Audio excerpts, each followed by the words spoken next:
Bien, buenos días. En esta oportunidad nos encontramos con Julio César Galarreta Koichowski, Kocheski, perdón. Kocheski, quien nos Kocheski, va a ¿ah? hacer una referencia sobre la situación financiera por la que atraviesan los ciudadanos peruanos ante una coyuntura de inestabilidad política.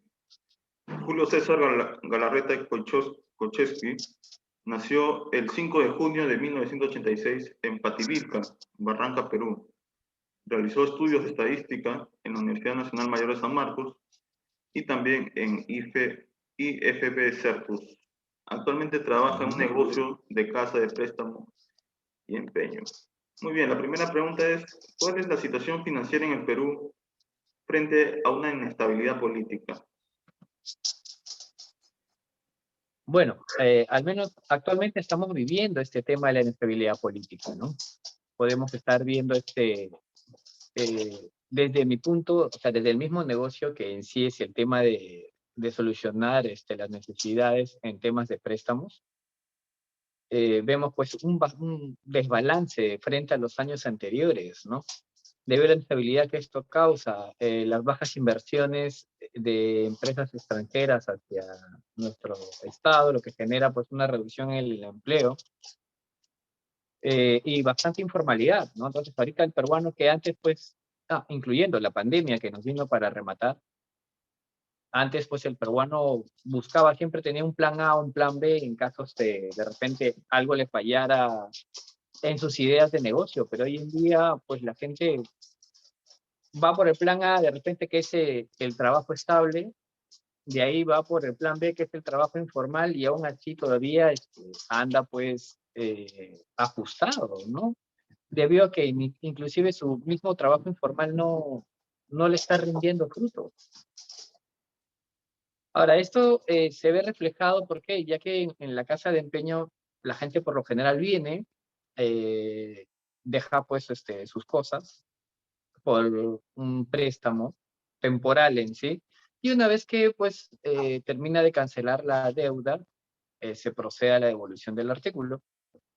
Pero justo en esta temporada, en especial pues previo a las elecciones, te das cuenta que la situación no va muy bien debido a que ya el cliente no regresa por sus artículos, ¿no? Mejor dicho, queda con la deuda impaga. Y bueno, la casa de empeño tiene que verse obligada pues a tratar de recuperar algo con el remate del artículo. Pero eso te demuestra que la situación económica actual del peruano pues no es de las mejores, ¿no? Precisamente por todos los factores que ya te he comentado, desde ya políticos y de remate por la pandemia, ¿no? Que nos genera así una estabilidad grande política y que se ve reflejado también en la zona económica.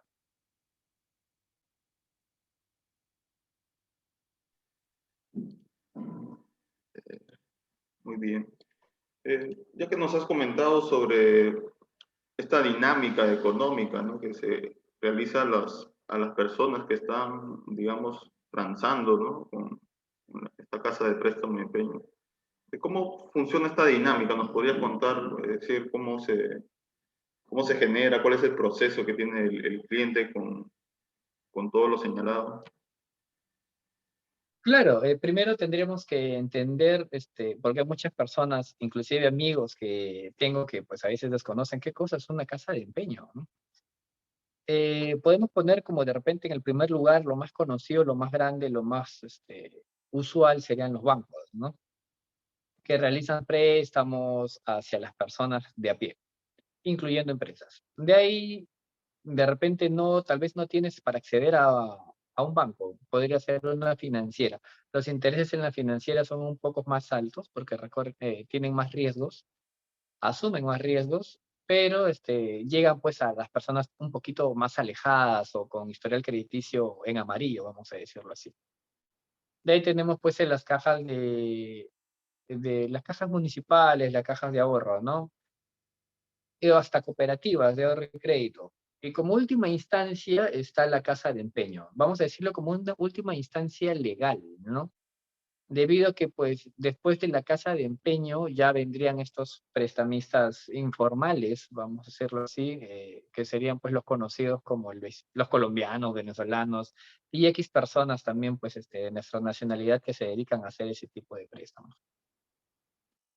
La casa de empeño es a donde la gente que no tiene un historial crediticio, o en todo caso no tiene un historial crediticio bueno, que están en Infocor, de repente acuden, ¿no? O aquellas personas que no pueden acceder a los otros sectores de la zona financiera, ¿no? Que no pueden acceder a un banco, que no pueden acceder a una financiera, que no pueden acceder a una caja.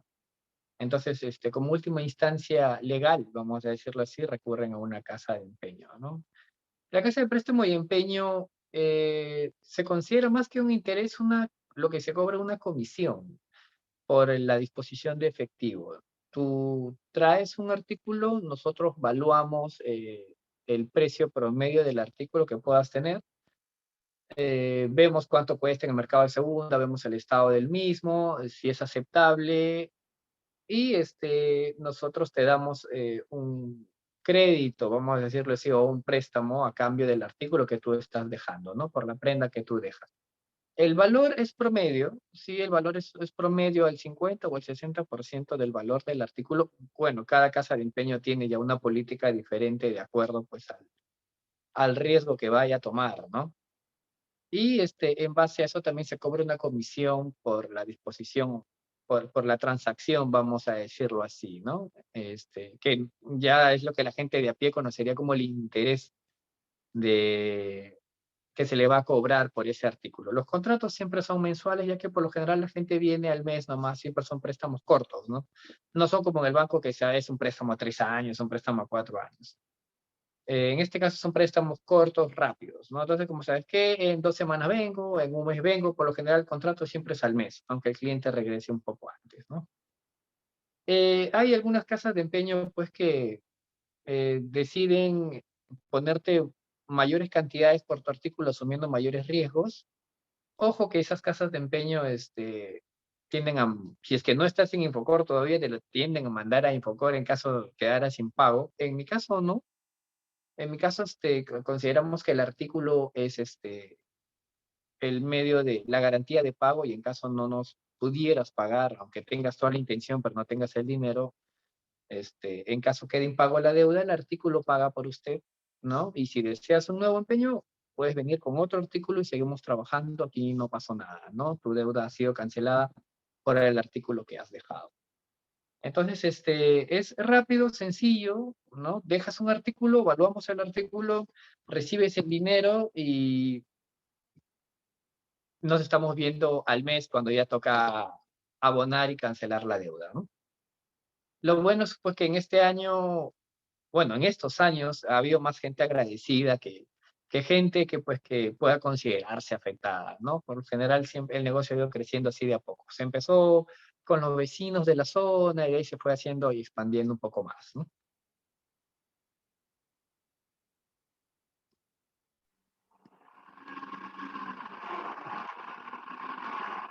Muy bien, la siguiente pregunta es, ¿cómo se generan los intereses desde tu perspectiva? ¿No? Es decir, según tu trabajo o según cómo se hacen en otras casas de préstamos o bancos, ¿no?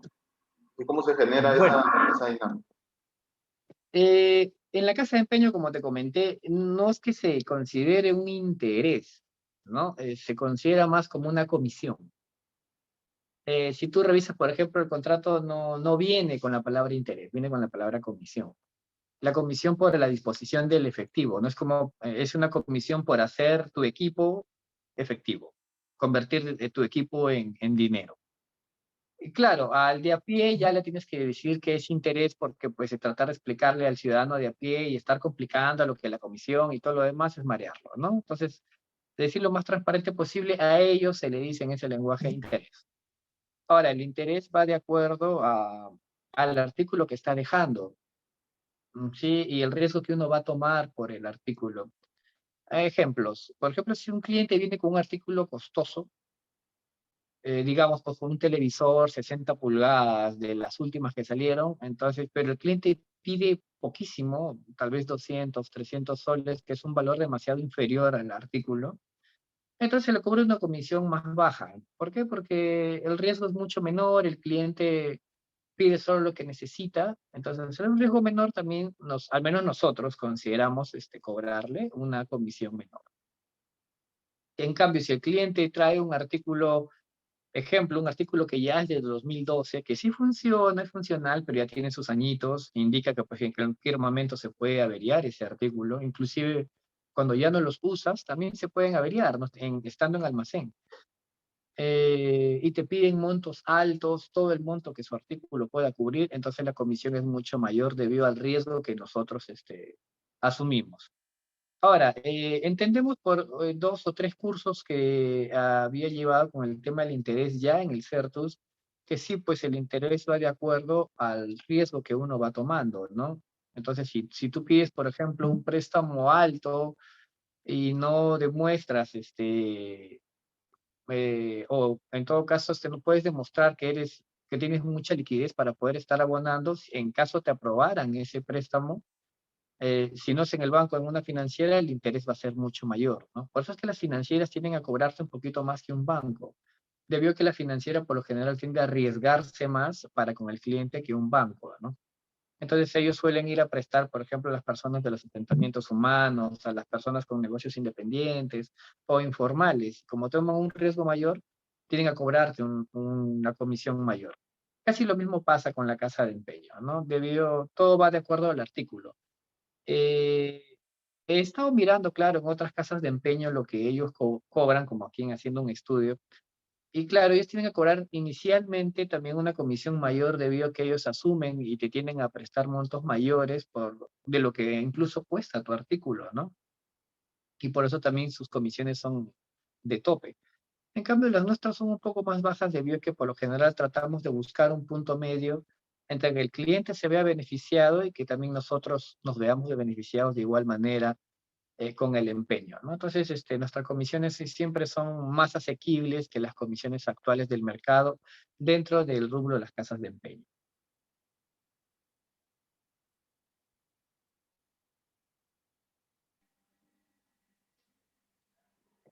Muy bien, César.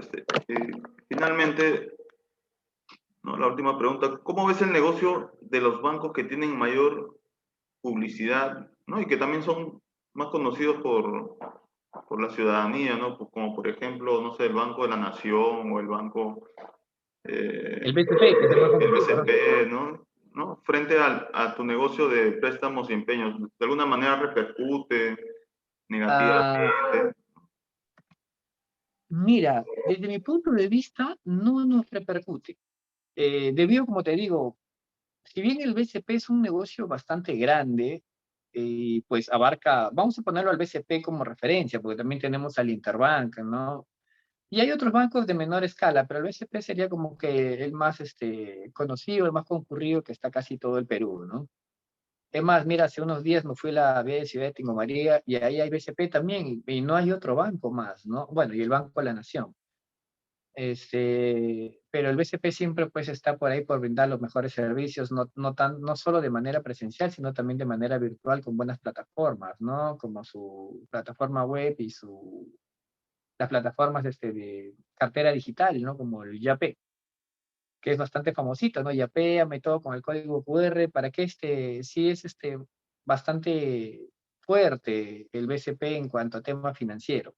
Ahora, el detalle, como te digo, es que estaríamos en rubros similares, pero con cierta distancia, ya que por lo general las casas de empeño, al menos nosotros, o sea, no todas las casas de empeño he visto que hacen lo mismo, pero en nuestro caso tratamos de cubrir a esa gente a la cual el banco no llega. Y como te decía, son gente pues que no tiene un historial crediticio, entonces el banco por lo general les cierra las puertas, no suele atenderlos debido a que no pueden sustentar ingresos, viven de repente en zonas con demasiadas carencias, ¿no? Que entonces que no puedan garantizar al banco el pago de los préstamos que ellos solicitan. Entonces en los bancos y financieras suelen cerrarles las puertas. Entonces es ahí donde recurren a nosotros, ¿no? O son gente que de repente ha estado ya en Infocor, Y sabemos que una vez que estás en la zona de Infocor, pues ninguna entidad financiera te da un crédito, ¿no? Entonces es ahí donde recurren a nosotros como última instancia. Al menos los que no conocen, como le digo, muchas personas desconocen que es una casa de empeños y terminan recurriendo pues a otro tipo de préstamos paralelos, entre comillas, ¿no? Que serían pues los prestamistas que tienen un estilo de cobrar un poco ortodoxos, ¿no? Y que ya es bastante conocido a través de las noticias cuando no les pagas, ¿no? En cambio, en las casas de empeño eh, sería una muy buena solución, al menos para las personas que desconocen. Eh, si de por ahí de repente tienes un televisor, tienes tu equipo, tienes tu PlayStation, tu computadora, tu laptop y necesitas un préstamo rápido ya y que no, a veces inclusive por la misma urgencia, porque el banco, tú vas y pides un préstamo, si no te lo ofreció el banco y tú lo estás solicitando, a ver, te piden toda una lista de requisitos que hasta que lo presentes ya no necesitas el préstamo, ¿no? Entonces que te pueden demorar días en poder presentarlo, ¿no? Como tus boletas, o sea, es bastante tedioso. En cambio aquí solo traes el artículo, lo evaluamos y en el instante recibes el dinero y nos vemos el siguiente mes, ¿no? Ya cuando toca devolver, obviamente, o realizar el pago, pues, del préstamo que ya se te realizó, ¿no? Como te digo, estamos dentro del sector financiero todos, obviamente el OSP es infinitamente más grande, inclusive es infinitamente más grande que la casa más famosa de empeños, ¿no? Que en este caso sería Inversiones La Cruz, que es la casa más grande, al menos que yo conozco. Tú ves, Inversión de la Cruz está bastante bien colocada, pero nosotros brindamos ese apoyo a las personas que el banco y las financieras no llegan, ¿no? A quienes de repente no les aprueban un préstamo, para ellos estamos nosotros. Entonces, si bien es cierto, estamos dentro del mismo sector financiero, no ocupamos a las mismas personas, ¿no? Entonces, por ahí que no nos veríamos, pues, muy afectados o que no repercute mucho la existencia, pues, o el funcionamiento del banco frente a una casa de empeño, ¿no?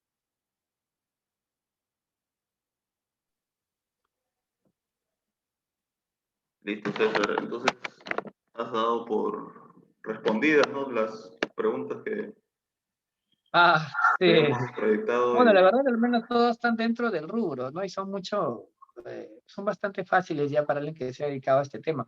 Asumo que habrá uno que otra persona, por ejemplo, si tú recurres, o sea, como observación. Yo tengo entendido que Inversión en la Cruz, no sé si ya está haciendo préstamos directos sin aval. Entonces, por ahí que ya está saliéndose del sector o dinamizando más el sector de las casas de empeño, ¿no? Pero no te podría dar más alcances de ellos porque, eh, si bien es cierto, le he dado una vuelta, los he revisado como para hacer una especie de chequeo del mercado, pues no veo que compartamos lo mismo, ¿no? Debido a que yo veo que Inversión en la Cruz, si estás en Infocor, no te aprueba un empeño. En cambio, nosotros sí. Inversión en la Cruz, inclusive, si es que no le pagas, te manda Infocor, en caso no lo estés, ¿no? Pero nosotros no, porque se supone pues, que el artículo paga por ti, ¿no? Entonces, son cositas que yo veo que cada casa de empeño ya lo tiene como política interna, ¿no? Entonces, ya lo que te he dado simplemente ha sido un alcance externo de la mayoría de casas de empeño. listo, César. Muchas gracias. Entonces, reitero eh, la contribución que has brindado, ¿no? Para conocer un poco del sistema financiero y las casas de empeño. Y bueno, Sí, esperamos que se publique esta entrevista también. bueno, gracias a ti por llamar. A los años que te veo, man.